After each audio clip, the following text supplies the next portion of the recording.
से दो चीजों के बारे में विशेष रूप से बात करना चाह रहे हैं। एक तो जाति आधारित गणना के बारे में जो सवाल उठाए जा रहे हैं, और दूसरा एक बयान मैं आए दिन भाजपा नेताओं का देखता हूं और आप ही लोगों के माध्यम से देखता पढ़ता हूं कि भाई नीतीश कुमार के लिए भाजपा के दरवाजे बंद हैं। इन्हीं दो चीजों के बारे में मैं आज आपसे कुछ चर्चा करना चाहता हूं। जहां तक जाति गणना के आंकड़े की बात, आप सब जानते हैं कि उसकी शुरुआत भी हुई थी सभी दलों की सहमति से। विधानसभा में संयोग से 2019 और 20 में जब जाति आधारित जनगणना मतलब 2021 की जनगणना जब प्रस्तावित थी, उसके पहले 2019-20 में ही विधानसभा में सभी दल के विधायकों ने यानी सभी दलों के समर्थन से सर्वसम्मत प्रस्ताव पारित हुआ।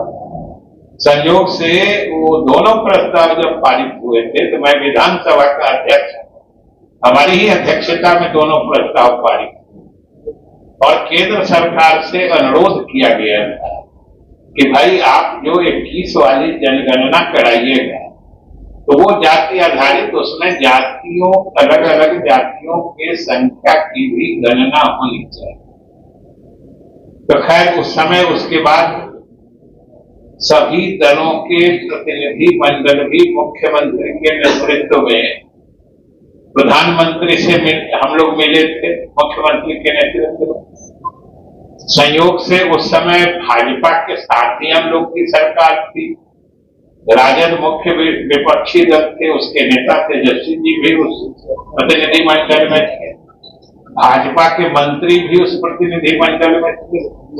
हम लोगों ने प्रधानमंत्री से सीधे अनुरोध किया था और जदयू के, जनता दल यू के तरफ से मैं ही प्रतिनिधित्व कर रहा था। प्रधानमंत्री जी से हम लोगों ने सीधे अनुरोध किया था कि जाति आधारित गणना करवा दीजिए। आपकी भी जो नीतियां हैं, अभी रोहिणी आयोग की चर्चा हो रही है।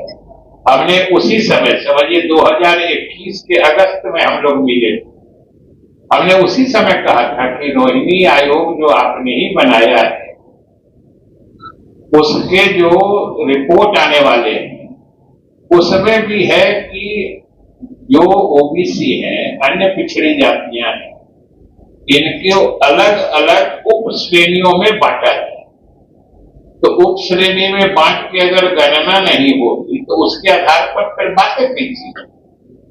इसलिए हम लोगों ने कहा था, लेकिन उस समय हम लोगों को जो कहा कि भाई अभी तो बात काफी आगे बढ़ चुकी है, जो काम होने हैं काफी आगे बढ़ गया है, इसलिए अभी अब हम लोगों के लिए कराना संभव नहीं। आप चाहते हैं तो प्रदेश के अपने राज्य में राज्य सरकार चाहे तो करा ले सकती है। उसके बाद फिर हम लोगों ने यहाँ सर्वदलीय बैठक की, उसमें फैसला हुआ और फिर जो हुआ आपके सामने है। इसमें दो बात कि जो गणना हुई और उसके जो आंकड़े या नतीजे आए वह भी 2 अक्टूबर को बापू के जन्म दिवस पर बिहार सरकार ने प्रकाशित कर दिया और 2 अक्टूबर को प्रकाशित करने के तुरंत बाद उसके कल ही शायद 3 अक्टूबर को ही फिर मुख्यमंत्री ने सर्वदलीय बैठक बुलाई। हम लोग सब थे उसमें, सभी दल के लोगों से बात की गई। उसमें कईयों ने कुछ बात उठाई और उन चीजों पर जब जानकारी ली गई तो जो बातें उन्होंने कही थी, इस तरह की बातें आपने पहली बार सुनी है क्या?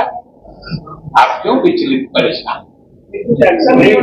नहीं, आपने, हम तो एक ही चीज जानना चाहते कि पहली बार सुना जो आदतन इस तरह के बोलने में विश्वास रखते हैं उनके बारे में हमसे अधिक आप लोग समझ।